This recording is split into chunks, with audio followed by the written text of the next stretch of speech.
man around. The earthly men, earthly kings, they didn't have any other option than to do what? To embrace. He needed to see, the decoration that came upon Joseph that day. The king said, the only thing that will differentiate me from you is the throne. He said, nobody will lift a finger in the whole of the province of Egypt except at your word. At your word. And so it means that whatever Joseph says even will influence what the king will do. Because he became accepted. Tonight, the law will cause you and I to be accepted where hitherto we have been rejected in Jesus' name. I'd like you to rise on your feet and take that prayer point one more time. Lord, everywhere I have been rejected previously, I receive favor tonight, empowerment for acceptance again, for reinstatement, for restoration. Lift up your voice tonight and pray in the name of Jesus. Lord, from every place of purpose, from every place of enthronement, where we have been rejected, oh God, we receive favor tonight. We receive grace. We receive empowerment. We receive anointing. Lord, for acceptance. In the name of Jesus. Beloved, please pray tonight. We have come for an encounter with the Holy Ghost. Lord, I have come. I receive grace for acceptance. Favor for acceptance. Unction for acceptance. For restoration. For reinstatement. In the name of Jesus. In Jesus' mighty name we have prayed. I'd like you to pray this one. Lord, let things happen that will begin to make room for my acceptance. Let things begin to happen now. Let situations begin to change. Let the things that need to happen begin to happen. Cause the commotion that needs to happen that will usher my season of acceptance. Lift up your voice and pray tonight in the name of Jesus. Lord, let the things that need to happen begin to happen. That will bring about my acceptance. That will bring about the acceptance of your people. In every place where men have rejected them, let the issues that need to happen, circumstances that need to happen, situations that need to happen, Lord, let it begin to happen. Now. For the acceptance of this one, so God. In Jesus' mighty name we are praying. Let me sit there. I'd like you to be alive. Just sit down. Accessing the realm of acceptance. There's a realm. It is a realm. When somebody enters to that realm, that's all. That's all. Every door begins to unlock.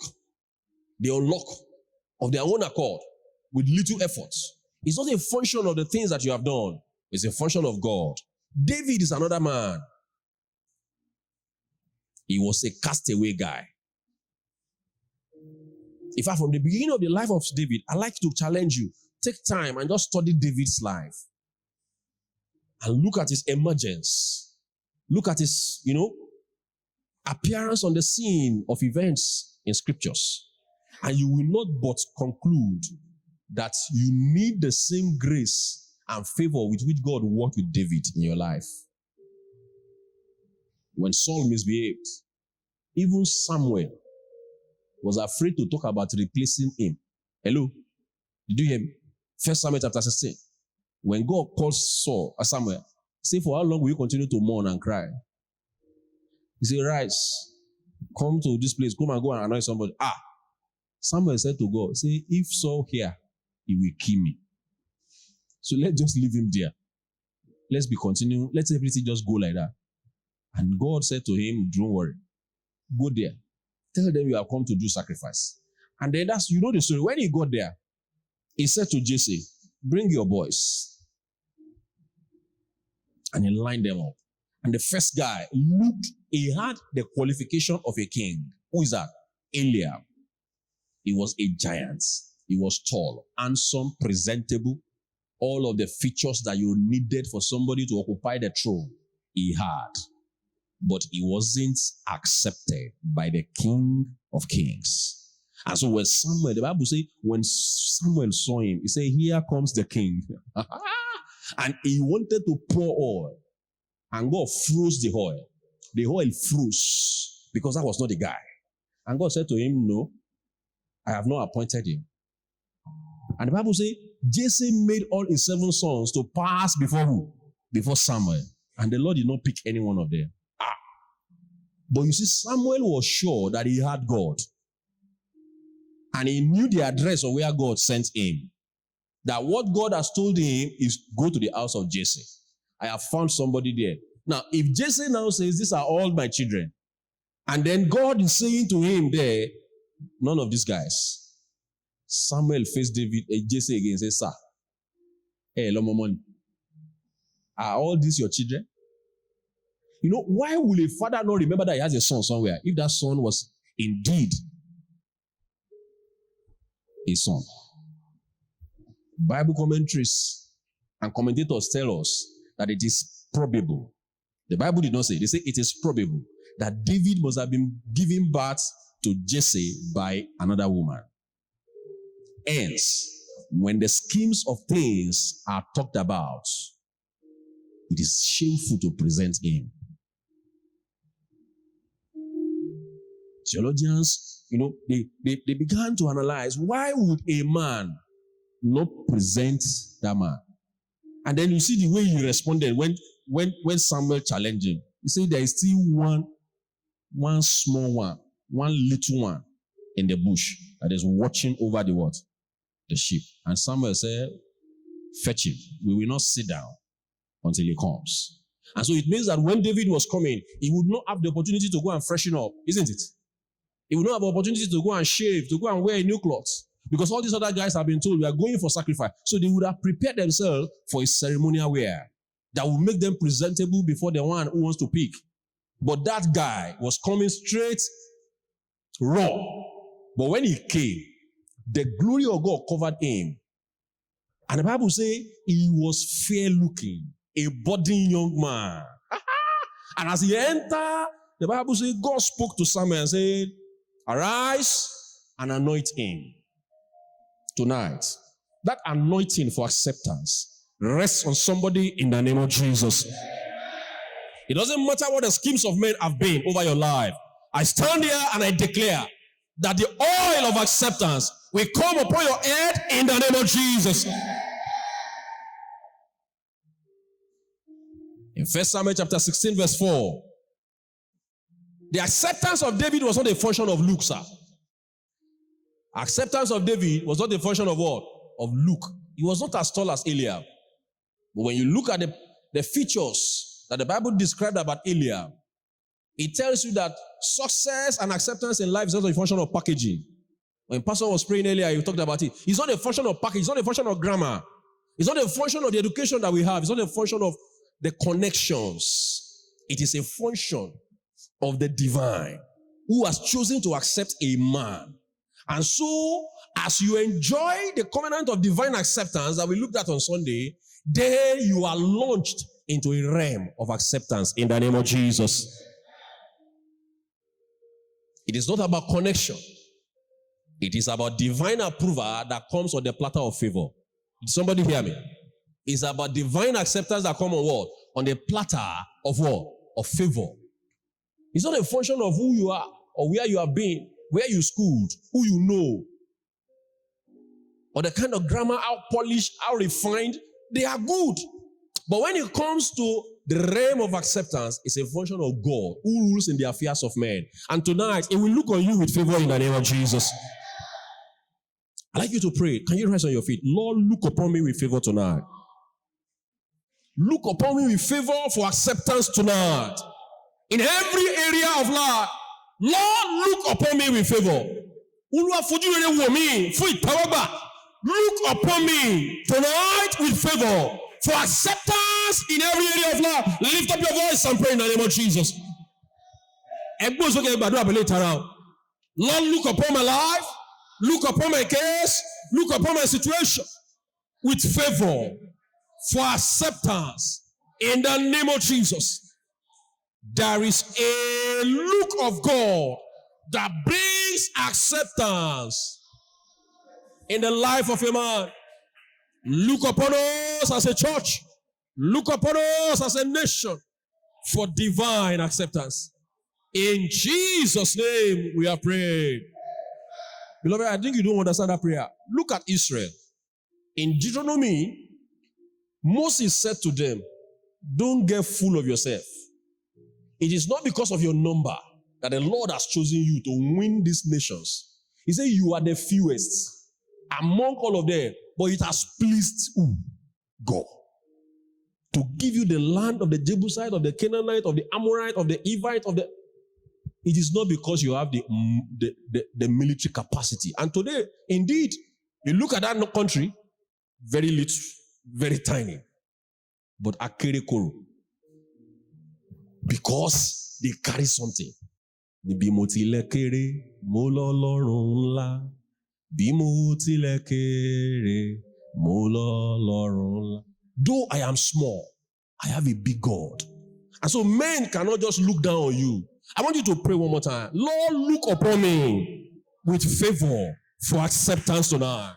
Look upon my life with favor for acceptance. Lift up your voice and pray in the name of Jesus. Look upon me tonight with favor for acceptance, oh God. In the name of Jesus, look upon my life. Look upon my life with favor for acceptance. In Jesus' mighty name, we are praying. I'd like you to pray, Lord, anoint me for acceptance from today. Anoint me for acceptance from today. Lift up your voice and pray in the name of Jesus.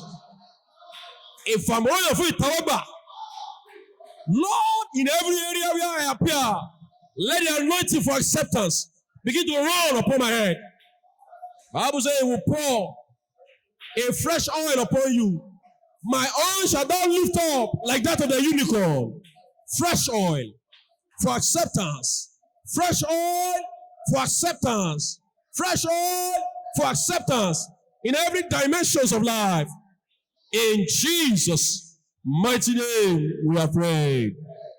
Ecclesiastes chapter 9. Let's sit down. We're talking about assessing the realm of acceptance. Ecclesiastes chapter 9, popular scripture, everybody knows. I like to read from verse 11. The Bible says, I returned and I saw under the sun that the race is not to the swift, nor the battle to the strong, nor bread to the wise, nor riches to men of understanding, nor favor. Did you see that? Underline it. That's where we are tonight. Nor favor to men of skill. Men may be skillful, and indeed men are skillful in our days. Hello? Did you hear me? Men are skillful, sir. Otherwise, the professors of this world should be the richest. They should enjoy the best of life. I'm not in any way running down academics or trying to run down professors. No. I'm simply saying to you, it is not a function of skill. Favor is not a function of skill, but rather what you need is a combination of favor and what? And skill.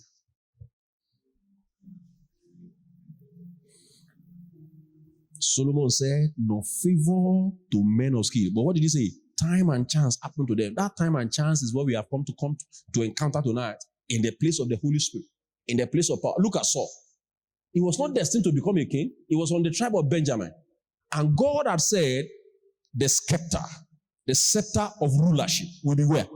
With Judah. With Judah. And then there is a man who went looking for his lost donkey. And then came in contact with the man of God. The man of God said, come. You will not go back today. Look at the life of Saul. Go back to that 1 Samuel chapter 9. He said, you will go with me to the sacrifice. And when they got there, they had created space for special VIPs. The Bible says, he took Saul and they sat on that reserved seat. And he said to the cook, that food that I told you to reserve, the special meat, bring it. And the Bible says, Saul sat down, ate with Samuel, the special meal. He sat in the place of honor. He finished the sacrifice. He didn't say anything to him. He didn't tell him anything about what he was looking for. He said, tomorrow morning, I will let you go. Then I will tell you. And then when he was going, he said, tell your servant to go. He said, come. The Lord has anointed you as captain over his people. And he poured oil. Say, as you are going, you become a. You see, did he set out looking for that? Or he encountered an unction? Tonight, because you have come to this meeting, and everyone that is listening to us all over the world, you are encountering the unction for favor and acceptance all round in the name of Jesus. In Psalm 33, let's read. Psalm 33. I want to look at a similar passage that re-echoes that thing that we're talking about tonight. Psalm 33. I want us to read from verse 16 to 18. The Bible said, no king is saved by the multitude of an army. A mighty man is not delivered by the great strength. 17. A horse is a vain hope for safety. Neither shall it deliver any by its great strength. Now, 18 is where I'm going. Behold, the eye of the Lord is on those who fear him, on those who hope in what? In his mercy. And that's why when I told you to pray that prayer, the Lord, look upon me. The eye of the Lord is on those that fear him. Tonight, are you one of those people that fear him? Are you one of those people that have hope in his mercy? A lot of people run their lives by their own intellect and understanding. Discarding the place of the mercy and the favor of God that comes by him alone. Tonight, we are connected into that realm in the name of Jesus. Let's look at Romans chapter 9. Romans chapter 9, we are talking about accessing the realm of acceptance. Romans 9.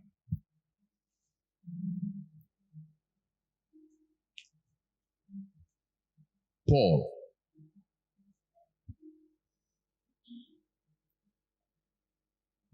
He was talking about how God decided to choose Israel. Not because they merited it. And he quoted the things that God has said. I want to read from verse 16 to 18.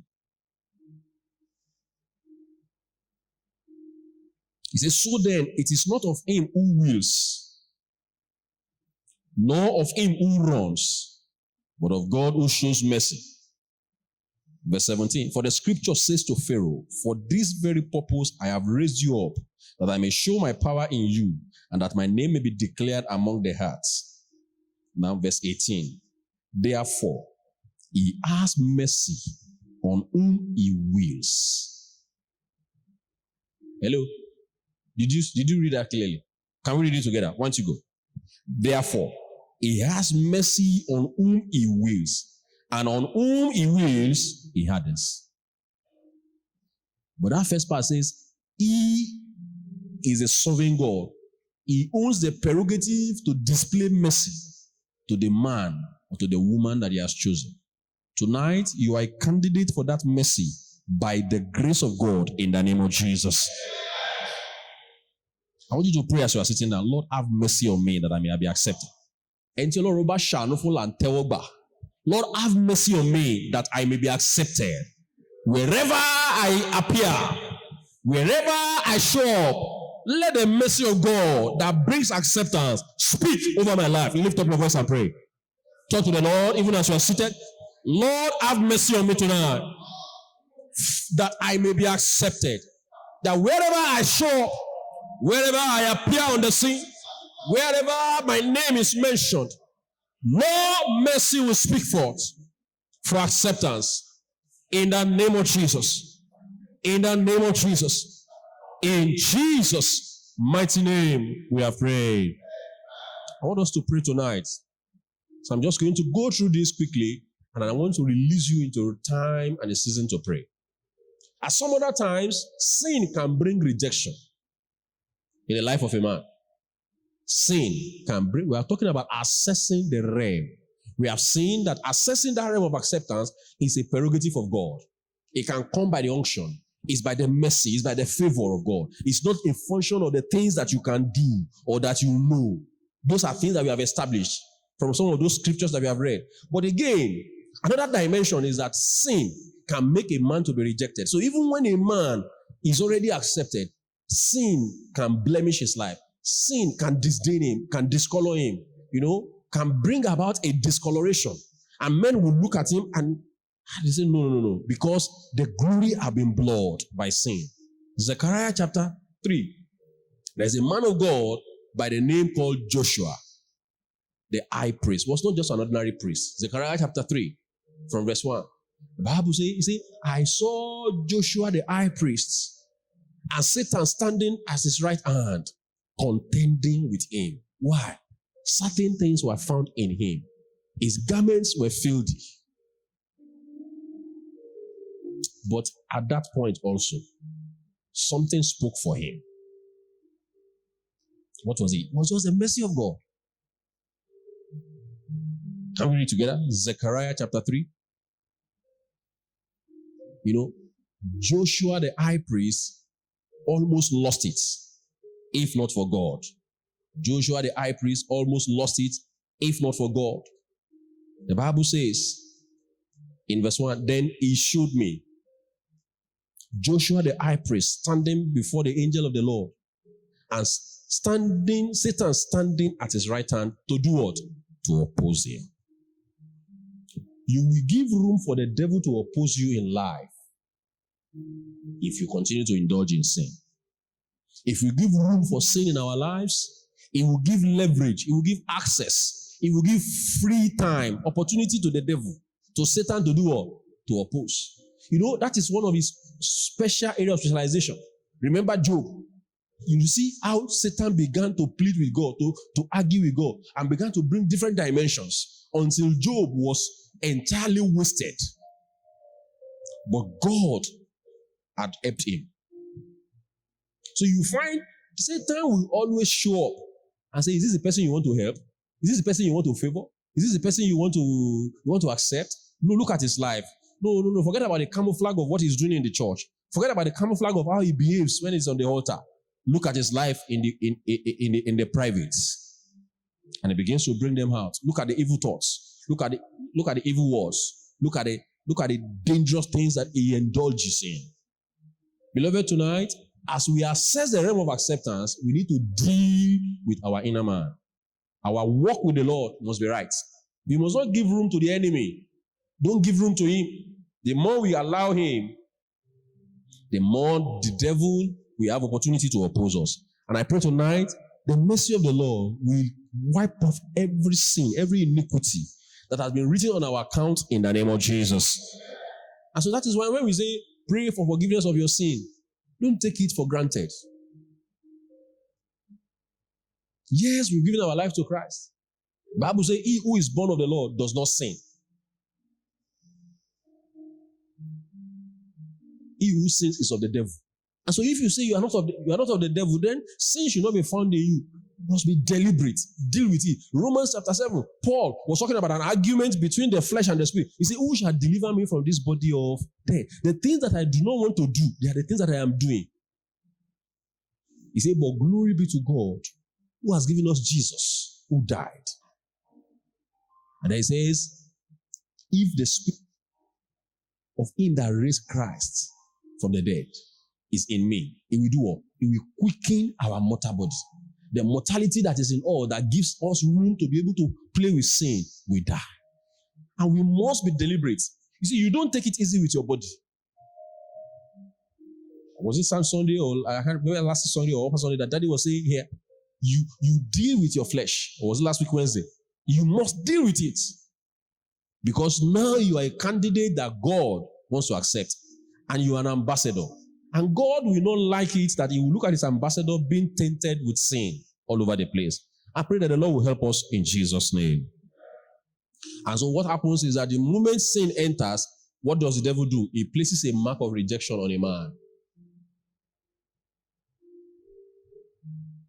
So sin can give access to the devil to do what? To place a mark of rejection on a man. At other times, the devil can place a mark even without sin. And that is why the Bible says the devil has not come to do any other thing than to do what? To steal, to kill, and to destroy.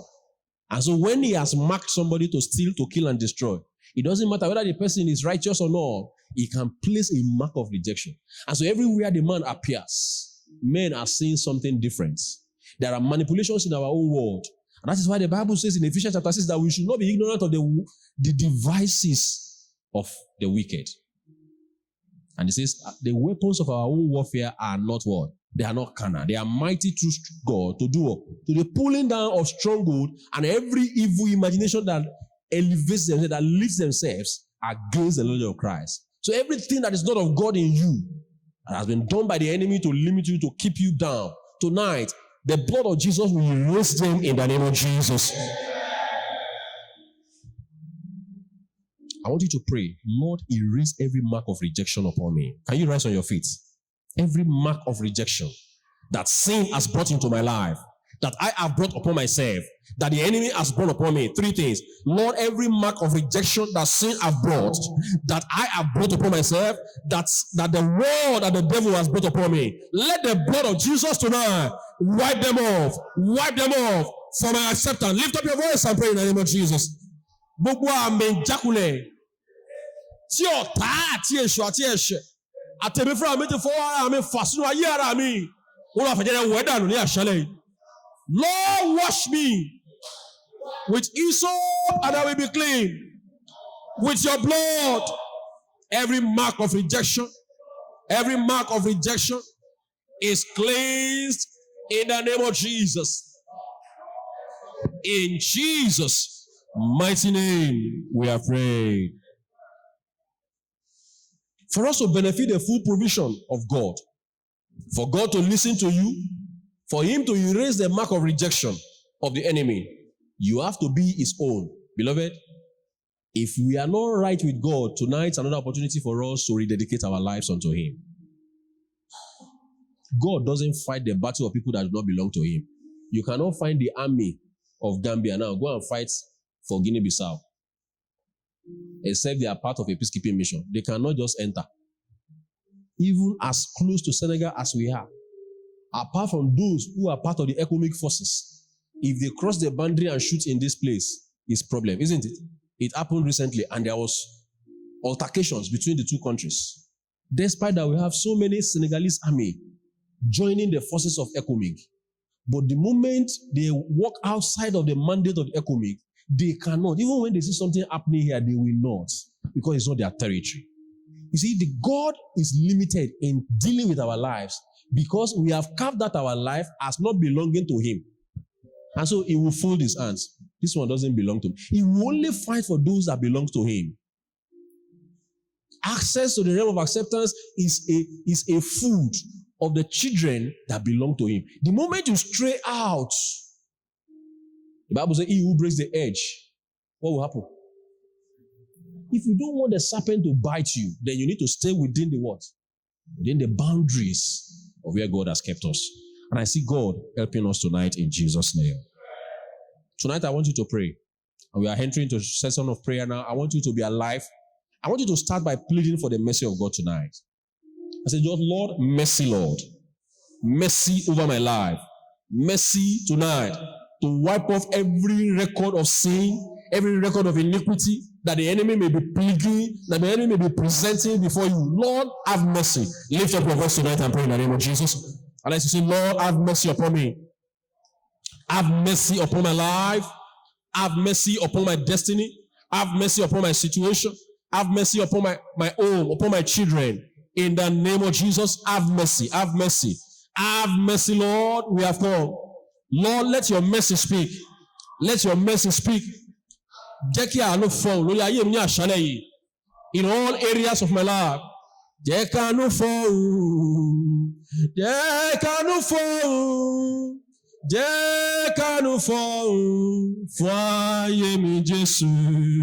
Let mercy speak, Lord, for us as a people tonight. For us as a church tonight. In the name of Jesus. Talk to the Lord tonight. Let the mercy of God speak. Let the mercy of God speak. Let the mercy of God speak. Let the mercy of God wipe off every mark of rejection, every mark of sin, every element that the enemy is laying claim of over my life. In the name of Jesus. Thank you, Father. In Jesus' name we have prayed. Sit down. I want to inspire our hearts so that we will pray. Because once we enter, I will not call prayer points anymore. I will leave you for about 10 to 15 minutes. And I just hope that you will make maximum use and you have issues to present before God tonight. Amen. Is somebody listening to me? I want you to be alive. I'm stepping out of this place, but I want to leave you to pray. We're talking about assessing. There's a realm of acceptance, sir. There's a what? There's a realm of acceptance. And there are times that you need to slug it out in the place of prayer with God. There are seasons that you just need to remain there. And the only thing you are pleading for is, Lord, I have labored by my efforts. This year, January to August, today is 15th of September, you have labored using your efforts, sir. Over the years, I don't know how old you are. I know my age, you know your age. And you know how long you have put in. Yes, on those issues. And it appears that there is no remarkable progress. Tonight, I need you to settle it with the Lord and say, Lord, I have come into the place of acceptance. And I want to tell you that if you don't present something before God, it will just be said that, oh, that prayer meeting was hot. It was an open place. Oh, God's presence was there. But then will you be able to have something to show at the end of it all? And so therefore, I need you to be serious, focus on yourself and yourself alone as we launch into the seasons of prayer. Let me tell you about two people in the Bible that did exactly that. What we don't present to God is what God will not answer to. Did you hear me? What we don't present to God is what God will not answer. And so don't let your prayers tonight be generalistic. And just say, Lord, have mercy, Lord, have mercy. Lord. You must mention the issues. The daughters of Zelophehad in Numbers 27, when the inheritances were being shared, God commanded Moses, distribute these things to the sons of Jacob. And they were given it one by one. And they came to them. Their father had died. Their father did not have any boy, any son. And they skipped them. And they moved on.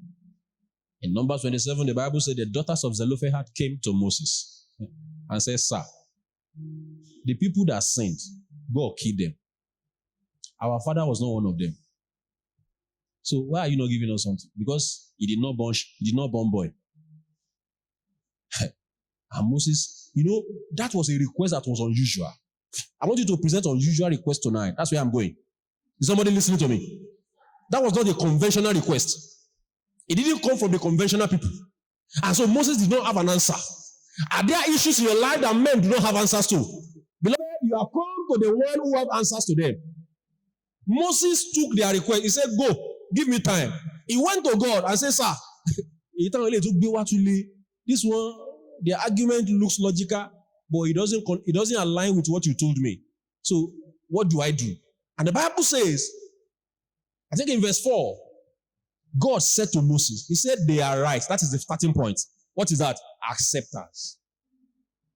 The first answer that God gave Moses, Numbers 27. Let's go to verse 5. Numbers 27. So I want you to know why you are here tonight and what you are praying for. So don't wait for me. Verse 5. So Moses brought their case before the Lord. Verse 6. And the Lord spoke to Moses, saying, the daughters of Zelophehad speak what is right. That is where I'm going. First of all, they had access to that realm of acceptance. You see, when you have been accepted, the provision will flow.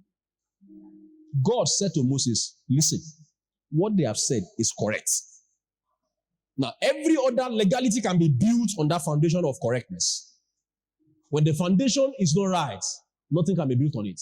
And so, first of all, God said to Moses, their request and their argument and their presentation is correct. Therefore, on the platter of that acceptance, release what they need. And so, they became history makers. Because after their own case, God said to Moses, in case in the future, we have somebody who do not have a son, when they are distributing inheritance, that inheritance should go to the daughters. They set record. Because some people decided to do what? to ask. That's where I'm going. So tonight, ask. Let me tell you another person that asked. We have been studying the book of Joshua, isn't it? When you get to Joshua chapter 14, the Joshua chapter 14 started by God saying, and the Lord said to Joshua, you are old and you are advanced in age. That means that there is a time allotted to every one of us.